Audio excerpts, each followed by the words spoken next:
പലപ്പോഴായി ഒരു habit automate ആവാൻ വേണ്ടി നിങ്ങൾ പരിശ്രമിക്കാറുണ്ടോ? നിങ്ങൾ വളരെ താല്പര്യത്തോടു കൂടി ഒരു കാര്യം ചെയ്തു തുടങ്ങുകയും 2, 3 ദിവസം കഴിയുമ്പോൾ മോട്ടിവേഷൻ നഷ്ടപ്പെട്ട്, ആ കാര്യത്തോടുള്ള താല്പര്യം നഷ്ടപ്പെട്ട്, അത് പാടെ ഒഴിവായി പോവുകയും ചെയ്യുന്നവരാണോ നിങ്ങൾ?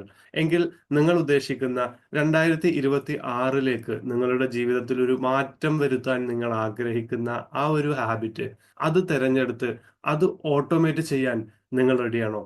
എന്റെ ഈ കോഴ്സിൽ നിങ്ങൾ രജിസ്റ്റർ ചെയ്തു കഴിഞ്ഞാൽ ഓരോ സ്റ്റെപ്പ് ബൈ സ്റ്റെപ്പ് ആയിട്ട് 7 ദിവസത്തെ ചാലഞ്ചിലൂടെ നിങ്ങൾക്ക് അത് നേടിയെടുക്കാൻ സാധിക്കും. 8ാമത്തെ ദിവസം മുതൽ നിങ്ങൾ തിരഞ്ഞെടുത്ത ആ ഹാബിറ്റ് ഓട്ടോ പൈലറ്റ് ആയിട്ട് മാറുന്നതായിട്ട് കാണാൻ സാധിക്കും. നാം ബ്രഷ് ചെയ്യുന്നത് എങ്ങനെയാണോ, ആ ഹാബിറ്റ് എത്രത്തോളം ഓട്ടോമേറ്റഡ് ആണോ, അതുപോലെ നിങ്ങൾ തിരഞ്ഞെടുത്ത ഹാബിറ്റിനെ മാറ്റിയെടുക്കാം. ഇപ്പോൾ തന്നെ രജിസ്റ്റർ ചെയ്യൂ. സ്ക്രീനിൽ കാണുന്ന നമ്പറിലേക്ക് ഹാബിറ്റ് എന്ന് വാട്സപ്പ് ചെയ്യൂ. രജിസ്ട്രേഷൻ ലിങ്ക് അയച്ചു തരാം. Thank you.